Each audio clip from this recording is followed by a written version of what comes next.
Selama ini kita menggunakan mikrofon, tapi kita belum tahu saat miking sesuatu dari alat ya yang mengeluarkan suara ya. Jadi kita menggunakan mikrofon dengan respon frekuensi yang disesuaikan dengan respon frekuensi suara. Jadi kita mau merekam apa, kita menggunakan mikrofon jenis apa. Seperti yang kalian kerjakan kemarin, sudah beberapa ya. Masih banyak yang kurang detail ya. Saya minta kalian itu mengerjakan dengan detail supaya kalian tahu, oh, mikrofon jenis ini ternyata yang menggunakan artis ini misalnya. Jadi kalian lebih ter apa ya? Biasanya kalau lihat visual tuh kan lebih tahu, oh yang dipakai ini, oh hasilnya kayak gini ya gitu. Jadi kalian bisa mengira-ngira lah. Ya, kemudian yang kedua, maaf belum selesai ya tadi ya. Jadi jika memungkinkan, kita harus menyaring frekuensi di atas atau di bawah frekuensi tertinggi dan rendah dari suara itu tersendiri ya. Kemudian yang nomor dua, menempatkan mikrofon dengan berbagai jarak ya, dengan berbagai jarak dan posisi sehingga kita akan bisa menemukan titik di mana kita bisa mendengar dari studio untuk memantau keseimbangan tonal yang diinginkan serta jumlah akustik ruangan yang ada. Jadi untuk recording sudah pasti harus punya akustik room atau ruangan akustik ya. Atau bukan ruangan kedap suara ya. Pokoknya yang bebas dari noise ya. Kemudian jika kita tidak menyukainya, kita harus mencoba posisi lain. Kemudian mikrofon lain, kemudian isolasi instrumennya, atau kita harus mengubah suara instrumen itu sendiri. Misal, kalau kita menggunakan gitar, kita bisa mengganti senar. Itu kan efeknya adalah mengubah suara gitar, bunyi suaranya.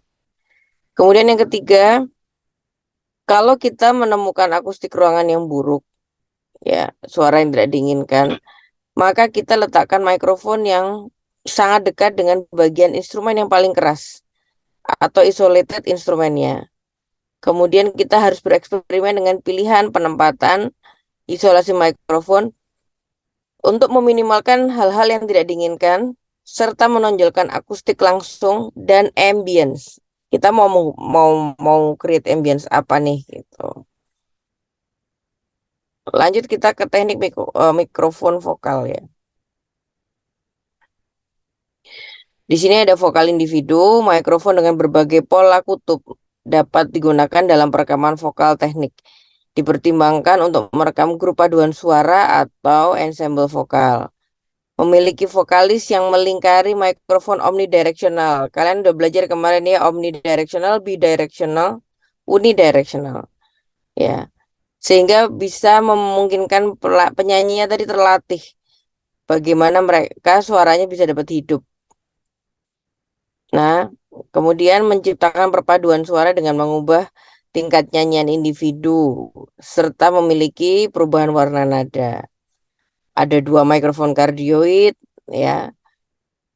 Kita bisa mencoba praktis latihan ya, eksperimen mengubah jarak vokalis ke mikrofon sehingga kita bisa menemukan keseimbangan suara langsung ke suasana yang didapat gitu.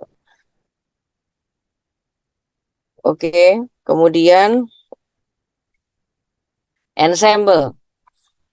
Kondensor ini yang paling sering digunakan untuk choir ya, paduan suara.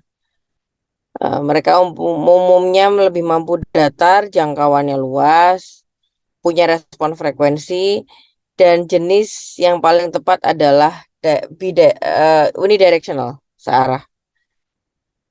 Bisa kardioid, superkardioid, atau hyperkardioid. Gitu. Kita bisa mengubah jarak vokalis ke mikrofon, kemudian menyesuaikan keseimbangan suara langsung dengan suasana. Jadi semakin dekat mikrofonnya ke suara ke suaranya sumbernya, maka lebih eh suasananya tuh bisa lebih apa intimate, lebih dapat ya gitu.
Aduh, kepencet mute. Maaf, maaf, nak. Sampai mana ya tadi ya? Halo? Sampai mana? Halo? Sampai Sampai mana? Vokal teknik. Yang mana vokal tekniknya kan ada dua. pasti yang pertama, Bu. Yang ini, ensemble. Iya, Bu. Oke. Saya lanjutin ya, mau vokal mikrofon teknik ya. Jadi kita akan mengambil vokal ya. Ini adalah posisi mikrofon tampilannya dari samping. Jadi jika paduan suara itu satu kesatuan besar, maka perlu memilih bagian yang berdasarkan jangkauan mikrofon individu. Seperti menggunakan spasi berikut ini. Jadi satu mikrofon untuk setiap bagian lateral kira-kira 6 sampai 9 inch ya. Silakan dikonvert ke meter ya. Kemudian jika paduan suara sangat dalam lebih dari 6 atau 8 maka bisa dibagi menjadi dua bagian vertikal dan beberapa garis masing-masing. Eh, Kemudian eh, bagaimanapun lebih baik menggunakan terlalu sedikit mikrofon daripada terlalu banyak. Jadi mikrofon sedikit itu lebih baik daripada banyak karena suaranya beragam ya di situ. Namanya paduan suara ya. Bagaimanapun itu ya tadi ya lebih lebih baik menggunakan terlalu sedikit mikrofon daripada terlalu banyak. Kemudian di ruang yang bagus, yang punya acoustic room tadi, sepasang mikrofon kita bisa mengkonfigurasi stereo. Jadi bisa memberikan hasil yang lebih realistis. Oke, sekarang kita ke podcast ya. Ya nanti tugasnya kalian nge-podcast soalnya. Podcast itu eh, bagaimana banyak sekali ya artikel yang telah dibuat dalam podcast. Pada dasarnya tren saat ini adalah menggunakan podcast ya dengan diucapkan distribusinya, tapi hanya sedikit yang menawarkan tips bagaimana cara merekam suara manusia yang benar gitu. Ini saran-saran ya. Mikrofonnya ditaruh as close as possible ya, lebih sedekat mungkin ya, 6 sampai 12 inch ya dari mulut untuk mencegah picking up unwanted room reflection. Jadi ya suara-suara yang tidak diinginkan ya dan reverb ya. Tapi juga jangan terlalu dekat. Jangan terlalu dekat. Di situ akan ada proximity effect. Nah, proximity effect ini eh, apa namanya bisa meningkatkan frekuensi rendah sehingga pada saat kita record bisa apa ya soundnya modi atau basi yang bukan yang habis itu habis ini ada tapi yang like lower sound gitu ya. Kemudian, nah ini yang baru yang pop-up, nah itu popping ya, plosive consonants ya.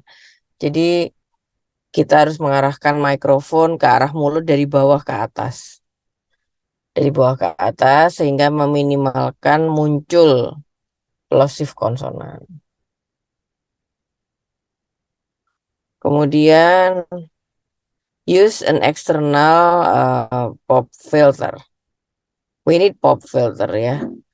Jadi sebagian besar mikrofon memiliki pop filter.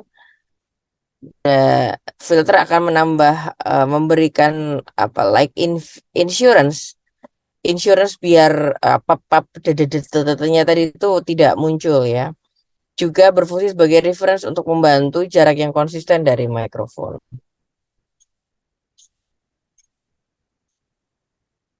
Kemudian jauhkan mikrofon dari permukaan reflektif ya. Refleksi yang disebabkan oleh keras permukaan seperti permukaan meja atau dudukan musik yang dapat berdampak buruk dalam kualitas suara. ya yang akan ditangkap oleh mikrofon tadi. Nah, yang terakhir tuh gimana kita bisa ngomong, ngobrol, berbicara langsung dengan, sorry, berbicara langsung ke mikrofon. Ya, jadi frekuensi tinggi bisa ditangkap oleh mikrofon. Karena kalau kita tidak pas, suaranya akan tidak lebih baik. Begitu. Ini yang pertama. Sebentar.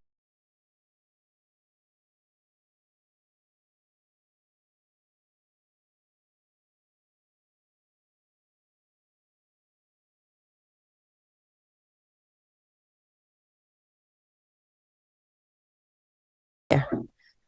Dan instrumen ini beberapa yang saya bilang ke kalian,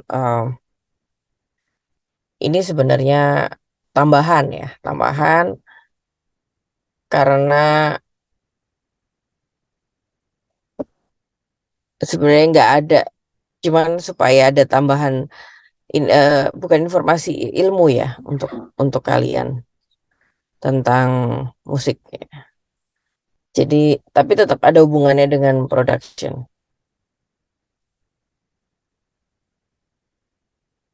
gitu. Nah, ini. Jadi suaranya berasal dari mana, bagaimana cara memainkannya. Saya jelaskan ini sekarang nggak nututi karena kalian jam 10 udah ada kelasnya Pak Jau ya. Tapi saya terima kasih. Kemarin saya juga udah janji sama Lino, saya nggak lama sudah disampaikan. Saya minta tolong, nanti pada saat pertemuan lagi, tolong jangan lama-lama masuknya ke Zoom-nya ya. Jadi waktunya bisa dimanfaatkan. Mestinya saya bisa ngasih dua materi, tapi jadi nggak bisa gitu karena nungguin lama gitu. Terus soal proposal, mungkin ada yang mau tanya ya. Jadi kemarin tuh ada yang beberapa yang nanya loh, Bu ini kok masih dirubah lagi? Itu tuh kemarin cuman, eh begini. Kalau kalian ngerasa Bu, apakah boleh diganti topiknya atau misalnya kalian bisa disuruh buat argumentatif